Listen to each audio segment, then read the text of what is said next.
سلام و درودی به پایان به کل عزیزان دل و دیده من. اینک ما باز با شماییم و می خواهیم شماره نوبتی برنامه پند و اخلاقی اندرز نیاگان را پیشکش شما گردانیم. چو پند بشنوی از پند فرمای، چو دانا بایدش در جان کنی جای. نه چون نادان ز یک گوشت دراری، به دیگر گوش بیرونش گذاری. فرزند باید از خردسالیش به گفته های تربیتگران خود گوش دهد تا که در آینده خود را خوشبخت گرداند و عاقبت آینده خود را نیک کند.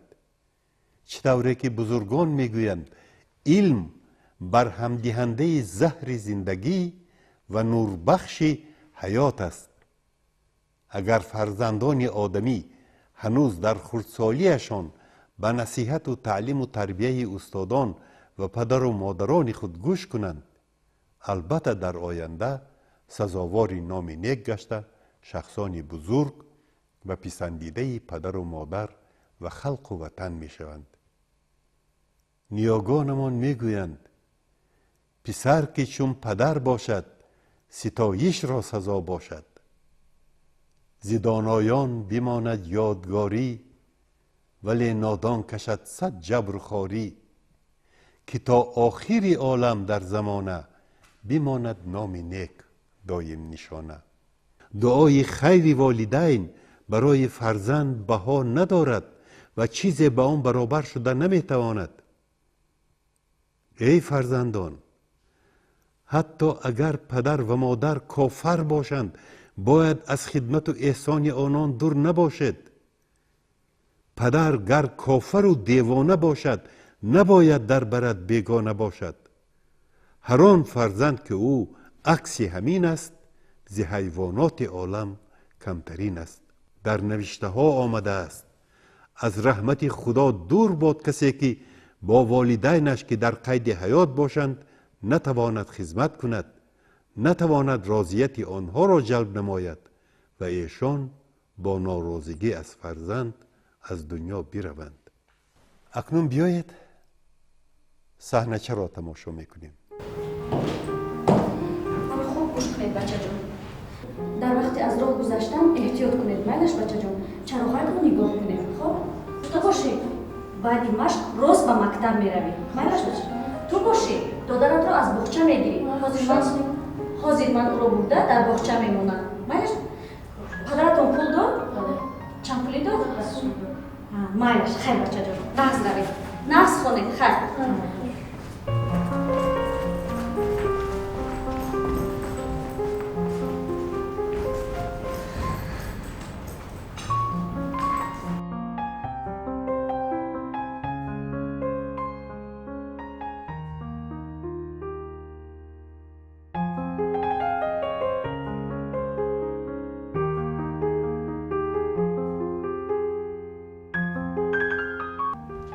بابا جونم خوشم.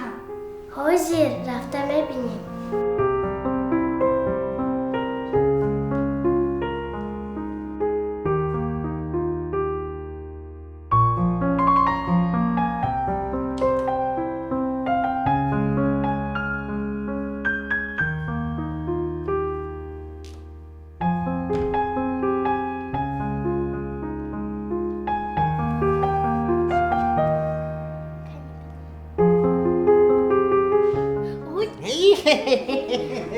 انا بعد از 70 دانا برکوی شیرین و اصلکی من.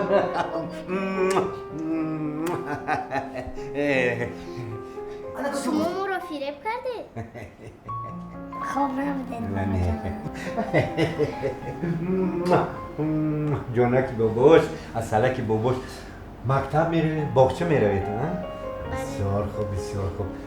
نقص خانه در باغچه بی ترتیبی نکن. همون و گپی معلم باید گوش کرد. نوی شیرینکای منم. خب رفتین. خیر بابا جون، ما به مکتب میرویم. خیر بابا جون. خب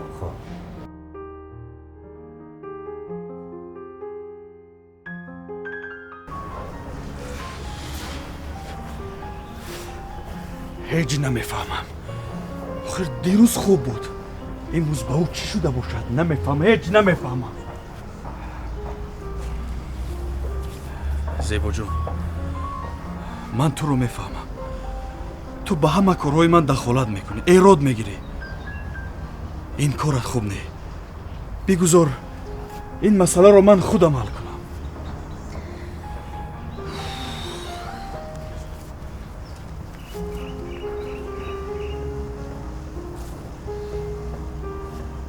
خودت حل میکنی یا اینکه مادرت؟ من هم در این خانه قدر و منزلت دارم.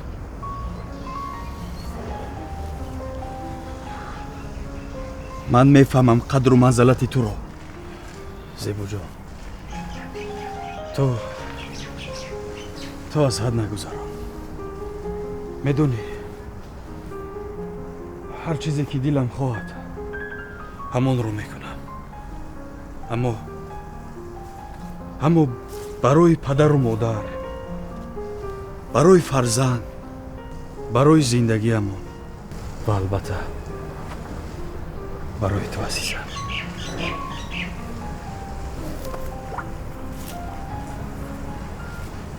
من این رو نمیبینم. با من مشورت نمیکنی، مهربانی نمیکنی. من مادر فرزندان تو هستم یا نه؟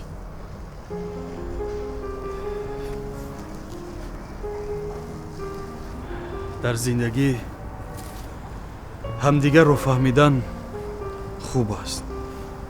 تو من رو درست فهم زیبا جان، اما این خیلی زندگی به من هیچ پسند نمی آید. در زندگی از همه اساس یکدیگر رو فهمیدن، احترام کردن و گوش کردن است. میفهمی؟ سخنهای آسمانی کو؟ خیلی آسمانی. این مهمیت زندگی در همین است. ما باید همدیگر رو فهمیم، درک کنیم. سخنهای آسمانی. من تو رو تحقیر نکردم، اما این چی جای خنده است؟ من اهمیت میتیم روزای آخر مرا نمیفهمی، حتی سخنهای دغلانه میگویی. هیچ تو رو نفهمیدم. لیکن من به همه این طاقت کردم و دیگر طاقتم لبریز شد. میفهمی؟ من هم شما را نمیفهمم. شکر خدا ما دو فرزند داریم. و شما چی نمیرسد؟ فقط مهر و محبت تو نمیرسد. میفهمی؟ من چند بار گفتم با کارهای شخصی من، مخصوصا تجارت و پول و مال کاردار نشم. پول و مال؟ من با کی زندگی میکنم؟ چخیل با کی؟ با من؟ با فرزندان؟ با پدر و مادر؟ با تو چی نمیرسد باز؟ من دیگران نیستم و با دیگران کار هم ندارم و مانند شدن هم نمیخواهم. فقط تو مرا احترام کن. چیزی که به تو لازم شود من مهیا میکنم. میفهمی؟ باز برای چی میخندی؟ و تو میگویم باز برای چی میخندی؟ من تو رو نشناخته ایستادم.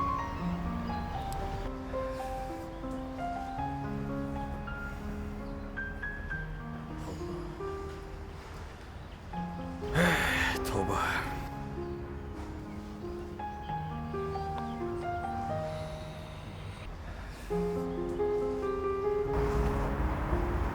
زیبا جان، خواهش میکنم دیگر چیزی نگو. زندگی پستی و بلندی ها دارد. ما درباره آینده فرزندهایمان اندیشه نماییم، درباره خواندنشان. درست میگویی. من شما رو فهمیدم.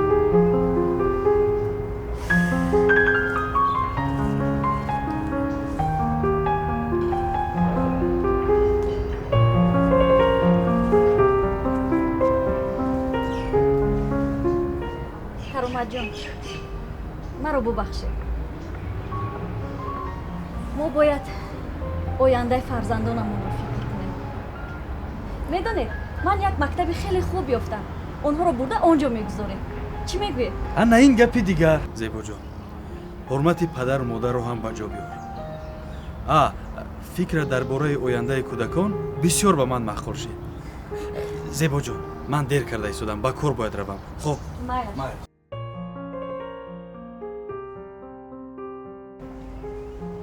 каромат бародаратон меояд акай насимҷон. ассалом. салом. саломат бошед. кӯдакҳо ҳама хубанд акаҷон? бале, шумо чӣ хел? кӯдакҳо чӣ хеланд? ҳама хубанд акаҷон. саломат. холамро оварде? не. ассалому алайкум. салом. салом. нахс. баръакс омадам ки падарамро ба деҳа барам. кори хуб мекунед акаҷон. майлаш. ният дорам ки падарамро бо модарам ба осоишгоҳи хоҷобигарм барам. беҳтарин кор акаҷон. падарам дар хона нишастам. ман ба кор дер карда шудам. шумо дароед ман ҳатман ба хабаргирӣ меравам. хоб акаҷон. ابو علی محمد بن الیاس که در تاریخ همچون ملک کرمان مشهور و معروف است، هنگامی که سپهسالار نیشاپور بود بار به نزد بوعلی دقاق آمد و در پیش او به دو زانو نشسته خواهش کرد: ای بوعلی، مرا یک پندی بده. ابو علی حسن محمد دقاق نیشاپوری که یکی از بزرگان تصوف به شمار می رفت و عالم و زاهد روزگار بود، از الیاس پرسید: ای امیر، اگر مسئله را از تو پرسم به من جوابی راست می دهی؟ جوابی راست می دهم، گفت امیر. دقاق پرسید: امیر بگو که زر را یعنی پول را دوست داری یا خصم یعنی دشمنت را؟ زر یعنی پول را دوست دارم، جواب داد امیر با علی الیاس. این چطور می شود؟ گفت با علی دقاق. آنچه که تو دوست می داری یعنی زر یعنی پول اینجا روی زمین می گذاری و آن پس از سری تو تنها خدا می داند که نصیبی که می گردد و شاید آن پول برای کاری بده استفاده برده شود و آنچه که دوست نمی داری یعنی خصم دشمنت رو با خویشتن همراه خودت به آن دنیا به خاک میبری و شاید او با تو گور همسایه شده در پهلوی تو خسبد. عیسی برای دید یکی کشته فتاده، حیران شد و بگریست به دندان سر انگشت. گفتا که کی را کشتی تا کشته شدی زار، تا باز کی او را بکشد آن که تو را کشت. امیر را از این سخنان آب در چشم آمد، چند گریست و گفت: ای بوعلی، نیک پند دادی که همه پند و حکمت اندرین یک سخنت جمع آمدند. از نصیحت ناقصان کامل شوند و از نصیحت مدبران مقبل شوند. از نصیحت تازه گردد هر دله و از نصیحت حل شود هر مشکله. عزیزان دل و دیده، اگر خواهید که پشیمانی به شما یار و قرین نگردد، تنها با هوای دل کار نکنید. جوانی کنید ولی پیران روزگار دیده را از مد نظر دور نه اندازید، زیرا تجربه آنها گره کشای بسیار کارهای دشواری به سر شما آمده شده می تواند. خرد زنده جاودانی شناس، خرد مایه زندگانی شناس. از او شادمانی و از او خرمی است، از او هم فزونی هم ذوقمی است. در برنامه‌های ما از خصوصی اخلاق پاک، خصلت‌های بهترین و پیچیده‌ترین انسان دوستی با ادبی، مهنت حلال، دوستی حقیقی، نیکی کردن، راستقولی و راستکاری، عهد و وفا، قاعده و آداب سخنگویی، کسی را آزار ندادن، احترام پدر و مادر، مهر وطن و وطن دوستی و علم و هنر آموزی از گنجینه پربهای میراث قدیمی پند و حکمت و اندرز نیاگانمان به سمع شما رسانده شده است و آن روایت های نیست که در این برنامه نقل کرده می شود همه از حیات، از زندگی نیاگانمان گرفته شدند. پند پیران بشنو خواجه، برو نیکی کن که من این پند به از در و گوهر می بینم. مرحمت، دوام صحنه چرا تماشا کنید.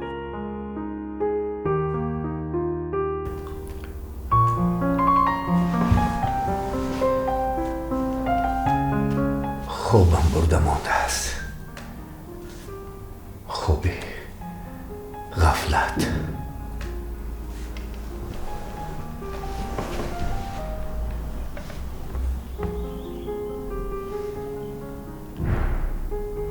بنگر و بهاری خورم و سبز بشکفته، همه گلی بهار این است بخت.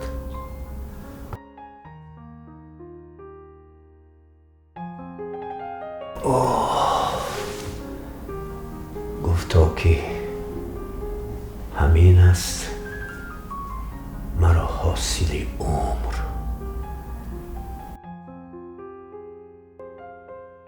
چون هستی من و وطن هست مرا تاج و تخت.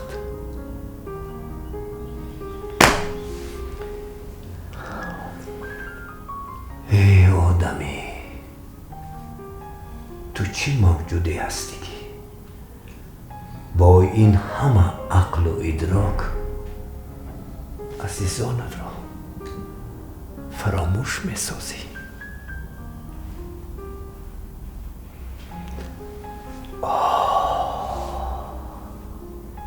عزیز جان، فرزندی مهربانم، بعدی آمده بردن مادرش چند است که خبرگیری نمی آید.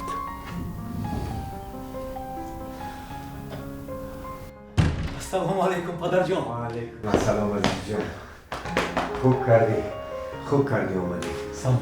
خانه تینجی؟ تینج. فرزندو چی؟ خوبند.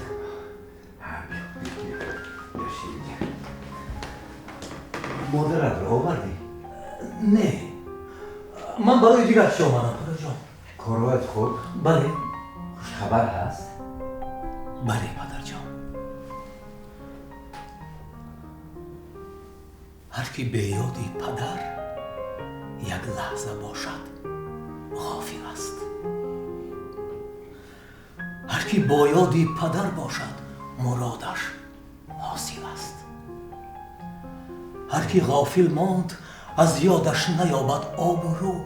هر کی میگیرد خبر از حال او صاحب دل است. حیف فرزندی که مینالد به هر جا از پدر. مرگ فرزندی که در کار پدر ناقابل است.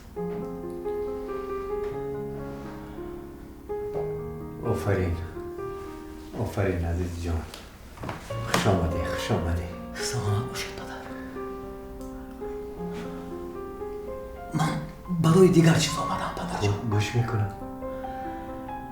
مقصد نیتم همین است که شما را با مادرم به آسایشگاهی خواجه آبیگر برای هم استراحت و طبابت برم و همیشه از شما خبر بگیرم. زحمت کشیدی عزیز جان. نه پدر جان. میگویند که یاران سخن پدر شکستن عیب است. در خدمت او کمر نبستن عیب است. بشنیدن درد دل او مشکل نیست. بشنیدن و آرام نشستن عیب است. پدر حاجت نیست، نه در کار نیست پدر جان. تشکر عزیز جان، تشکر. خیزید میرویم. بیاد پدر جان، رفتیم. گفته ای تو شود عزیز جان. سلامت باش.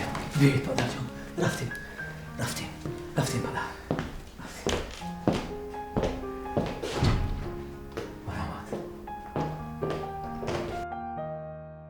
در فتوحاتنامه سلطان حسین وایز که یکی از بهترین و مهمترین آثار پند و اخلاقی جهان و جهانیان به شمار می رود گفته می شود: بدان هیچ کار به استاد میسر نمی شود و اگر کسی به مرتبه کشف و کرامت رسد و کارهای کلی از او به وجود آید و اگر او را استاد درست نبود، او هیچ کار نیاید و کار او هیچ چیز را نشاید. زیرا گفتند هر کی را استاد نبود کار بر دنیا نیست، در ره معنی رفیق بهتر از استاد نیست. پس هر کسی که باشد که کار را به انجام رساندن خواهد باید اقتدا بر استاد کامل باید کرد. هر که به استاد کرد آغاز کار و بار او ندارد اعتبار. دامن استاد گیر و شاد شو، مدت خدمت کن و استاد شو. و نهایت دوستان گرامی، بیایید به این برنامه من با این دو بیتی حسن خاتمه ببخشیم. از هر که دهد پند شنیدن باید، با هر که بود رفق نمودن باید. بد کاشتن و نیک درودن ناید، زیرا که همه کشته درودن باید. خود را احتیاط کنید. خوشبختی یارتان تا برنامه آینده.